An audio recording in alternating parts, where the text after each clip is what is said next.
The Bill and Melinda Gates Foundation does not need much introduction. Bill Gates is one of the wealthiest and most powerful men in the world. Let's have a look at the way Mr. Gates is presented to us all. He is the most powerful doctor in the world. He is invited to G20 meetings and all other top-level gatherings, where he is treated like a head of state.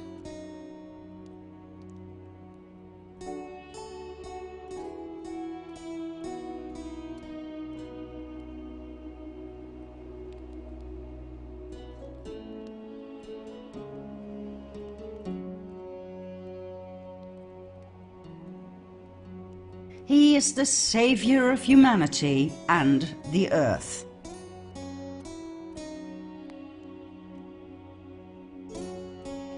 He is the embodiment of charity.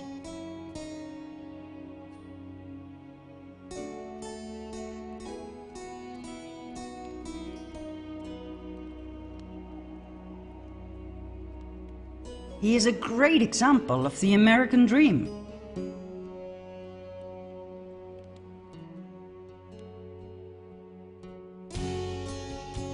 And he is a wonderful inspiration to us all.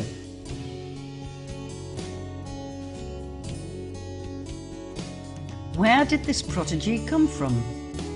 Bill was born in a wealthy family, a family of influence. His mother, Mary Maxwell Gates, came from a powerful banking family. His father, William Henry Gates Sr., was an attorney. Bill Jr. dropped out of Harvard University. Worried about the future of her son, Mary helped Bill set up Microsoft. She used her IBM connections to set up a deal between IBM and Microsoft.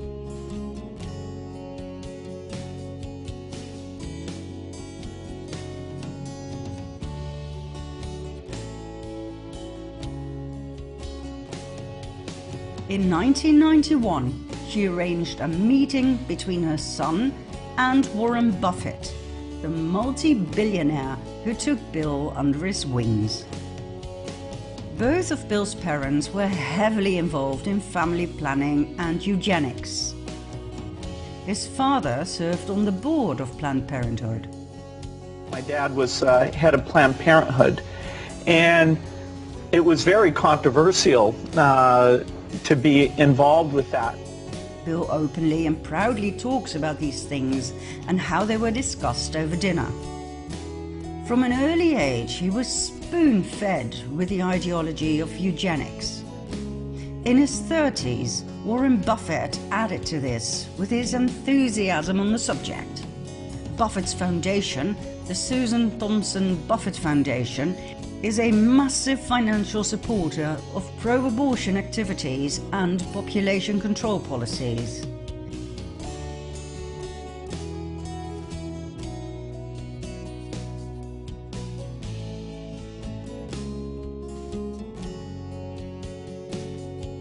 It is the largest funder of reproductive health and family planning in the world. We hope that by now you understand that those are just fancy words for eugenics.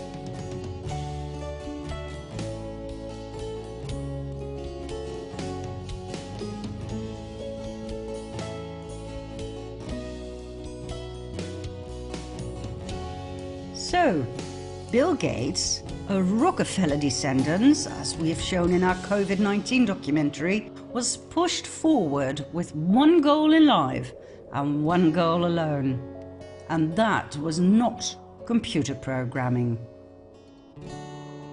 His role in this world was determined by his bloodline.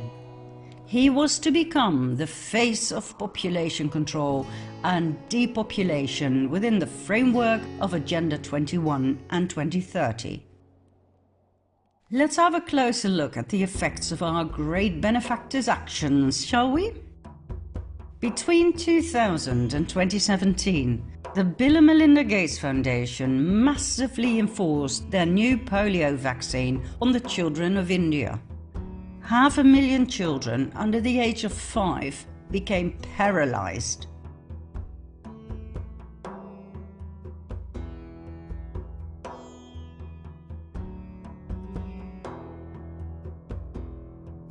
The Indian people were furious, and as a result, the Bill and Melinda Gates Foundation was thrown out of the country in 2017.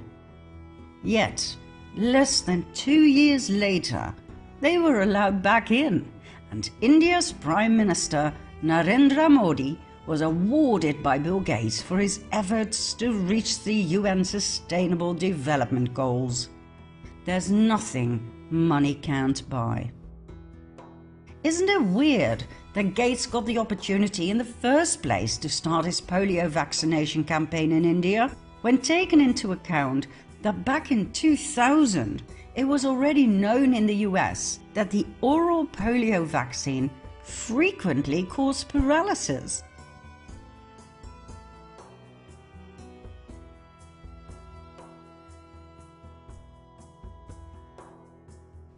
In the UK, the polio vaccination program was stopped 4 years later, in 2004, because of this proven link between the polio vaccine and paralysis.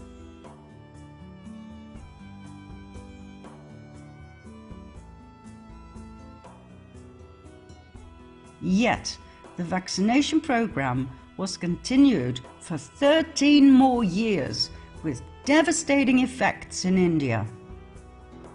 Nobody said a word, not the UN, nor the WHO, nor the Dutch RIVM that was involved in the development of the vaccine.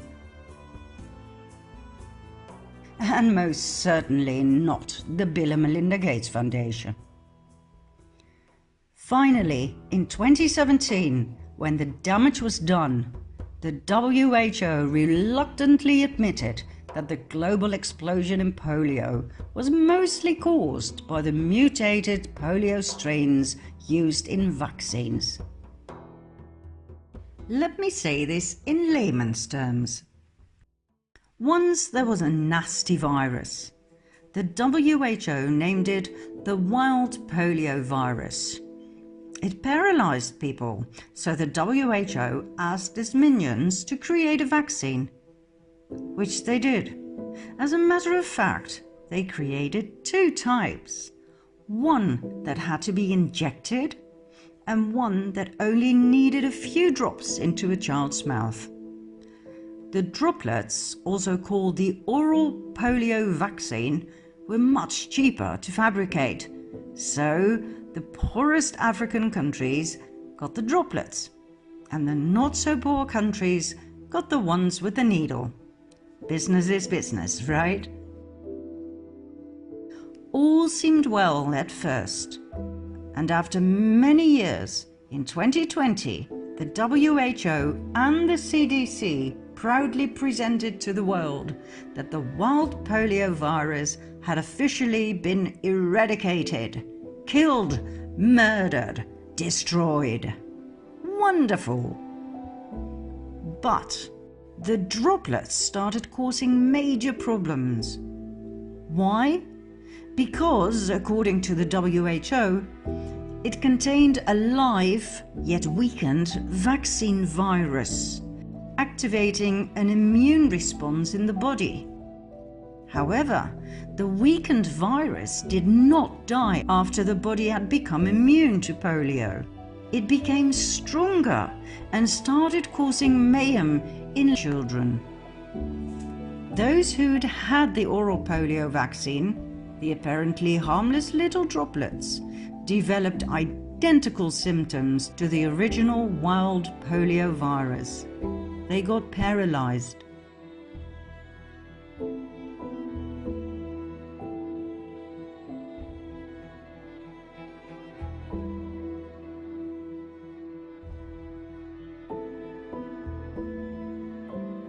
At first, the WHO denied the allegations. It stated that this could only occur very rarely.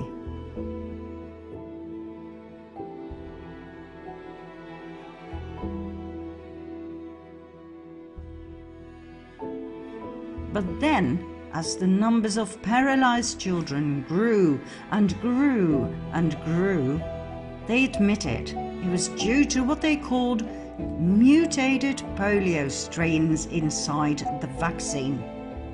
They even gave it a beautiful new name, VDPV, vaccine-derived poliovirus.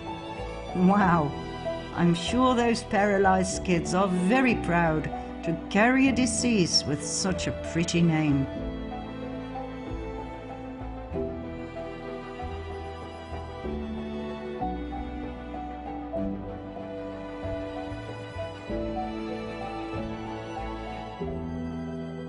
Now please do not despair.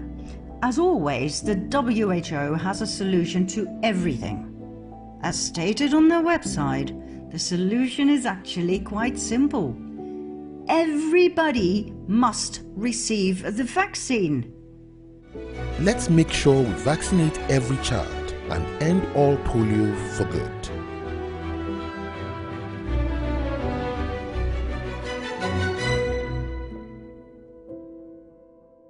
The same vaccine droplets, the cheapest ones of course, the ones that caused paralysis in the first place, must be given to every child under the age of 5. Why?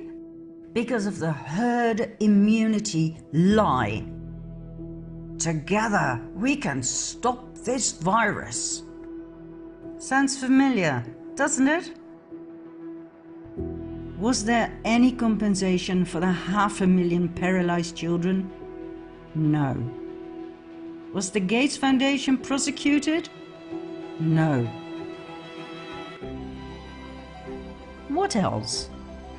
In 2002, the Gates Foundation introduced the Meningitis Vaccine Project, Men-Afri-Vac campaign, in which thousands of African children were force vaccinated. 10% of those children developed paralysis.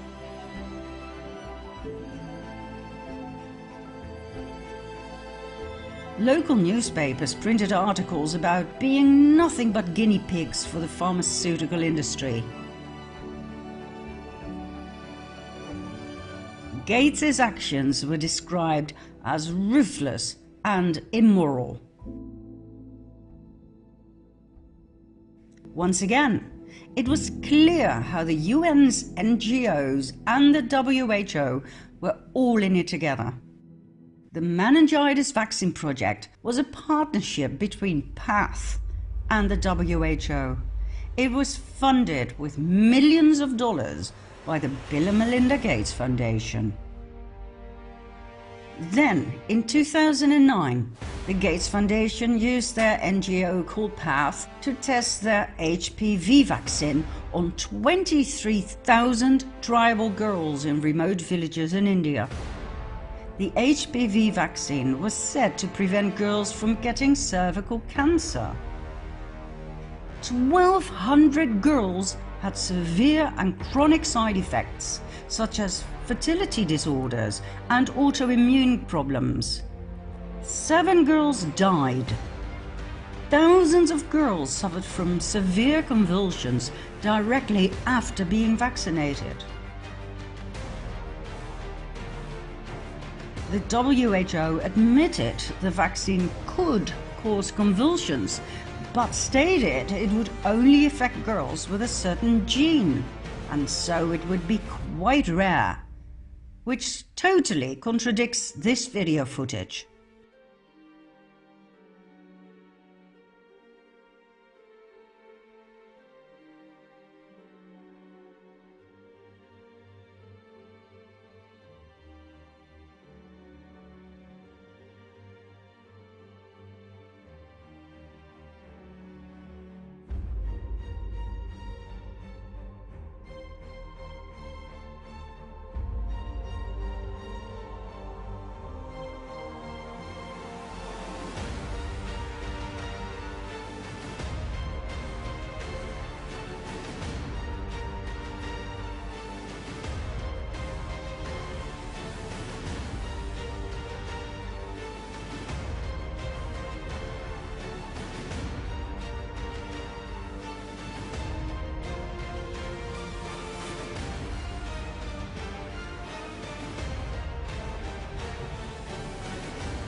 I'm Ginny Blesky and this is my daughter Mia, who's 12.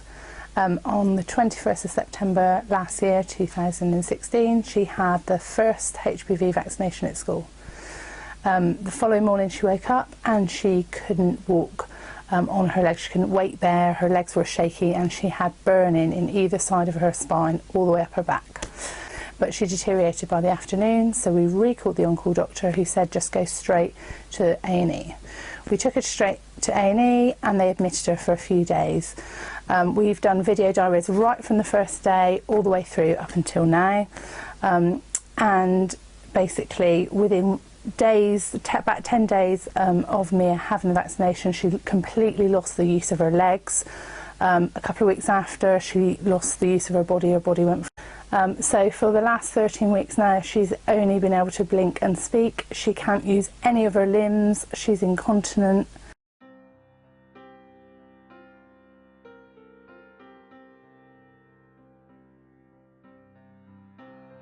We highly recommend you do some research before having your child get the HPV vaccine. There are quite a few excellent documentaries out there on the devastating effects that ruined the lives of many young girls.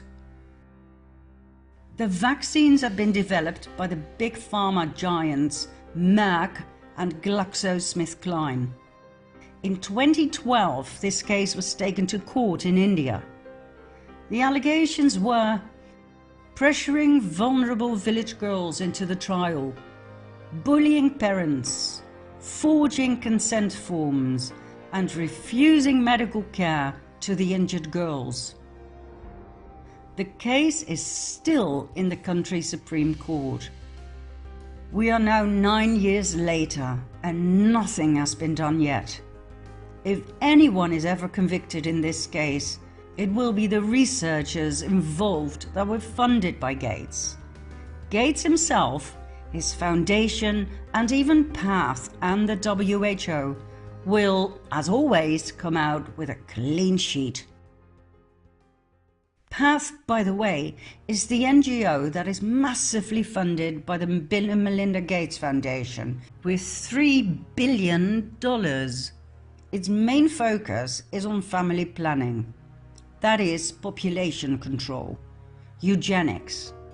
PATH was set up in 1977 as PIACT, Program for the Introduction and Adaptation of Contraceptive Technology. 4 years later, it changed its name into PATH. I guess the original name made its population control focus just a little too clear. Oh, and guess what? The HPV vaccine is now available for boys too. I didn't know they have a womb. Oh wait, here's the official explanation. Boys may get oral cancer from the same virus, like throat cancer. Wow. I mean, you've got to admit, this is absolutely brilliant. Instead of only the girls, Big Pharma now gets to target all the boys as well. That is a 100% market expansion. Doubled revenues. Absolutely brilliant marketing. Next, in 2010, the Gates Foundation funded a trial with an experimental malaria vaccine made by GlaxoSmithKline. 1/5 of the children involved in this trial suffered from severe side effects such as convulsions and paralysis. 1/5! 151 African babies died. Did you hear about this in the news? No. Then, in 2014, the Kenya's Catholic Doctors Association accused the WHO of chemically sterilizing millions of women in Kenya against their will by means of a so-called tetanus vaccination program funded by the Bill and Melinda Gates Foundation. Each and every vaccine tested by independent labs contained HCG, a pregnancy hormone that is produced when a woman is pregnant and that causes temporal infertility. After all, when you are pregnant, you don't want to become pregnant again, simultaneously with yet another baby, right? So the production of this hormone is a very intelligent move of the female body to make sure the baby can develop safely in the womb without being hassled by other fetuses. So, HCG causes temporal sterility. Why on earth was it in those tetanus vaccines? What was it doing there? Who put it in there?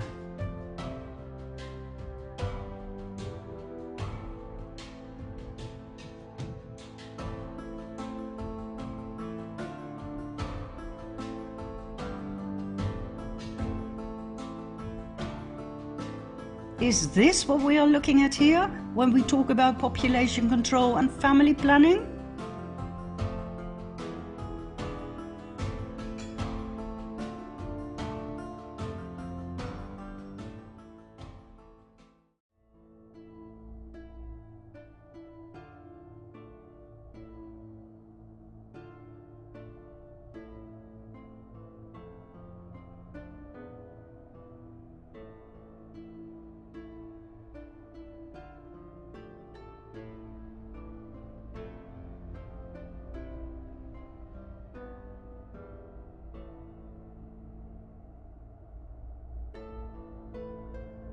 The Kenyan women who were pregnant upon getting the vaccine were told it would protect their unborn babies against tetanus. They were told they had to get 5 shots at 6 monthly intervals. Their babies never saw the light of day. They were spontaneously aborted. Interesting detail about this case is that the Kenyan government fervently denied that the vaccine had caused sterilization. President Uhuru Kenyatta must have followed the money. He does not exactly have a clean sheet. He stood trial in The Hague for crimes against humanity and was involved in several cases of bribery and corruption. A very easy partner in crime for Gates and the WHO, who have spent millions of dollars paying off corrupt governments of less developed countries to get a carte blanche for their vaccination experiments.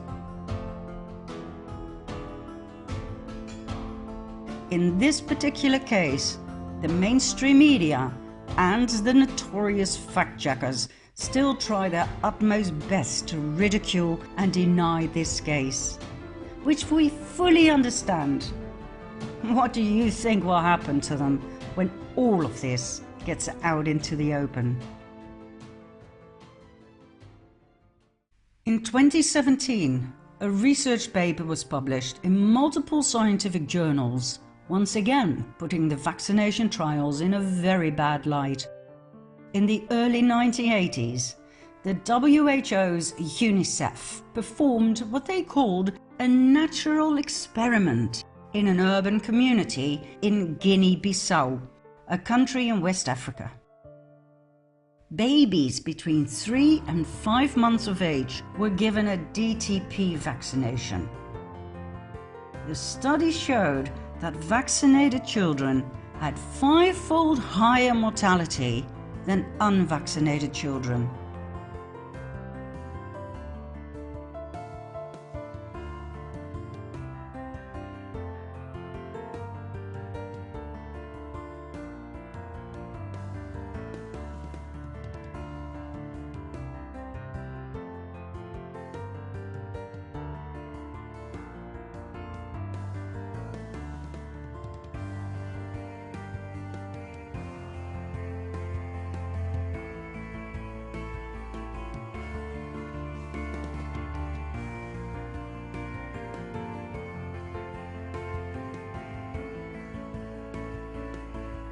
In this natural experiment, vaccinated children had 5-fold higher mortality than not yet DTP vaccinated children.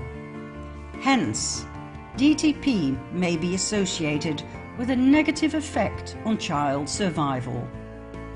DTP was associated with increased mortality. Shocking as this may be in and of itself, the worst was yet to come. After all of these things could have been hiccups in the startup of something safe and benign, right? Well, no. In spite of being aware of these horrid effects, UNICEF continued the DTP program in Africa.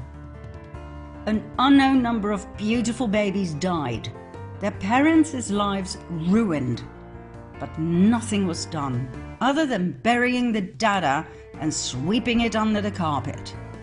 For some reason, black lives don't really seem to matter when billions of dollars are involved. Business is business, right, Mr. Gates? Okay, we could go on forever about vaccination scandals. And let's not forget the biggest scheme of all times, the COVID fraud. We highly recommend watching our 4-part documentary about this topic.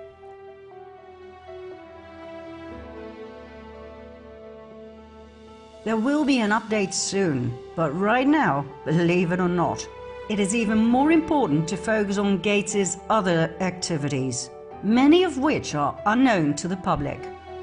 Once these have been exposed, we guarantee you that nobody will trust this man and any of his vaccines ever again. I mean, and we're taking things that are, genetically modified organisms, and we're injecting them in little kids' arms. We just shoot them right into the vein. Do you want to know about Bill's obsession with genetically modifying food, African chickens, and even mosquitoes? Do you want to know more about his top-secret connections with the US Army and their biological warfare plans? Ever heard of the infinite possibilities of the nanotechnological unmanned aerial vehicles? Are you ready to find out just how evil Bill and Melinda Gates, Warren Buffett, the WHO and the UN really are? Then follow me to part 9.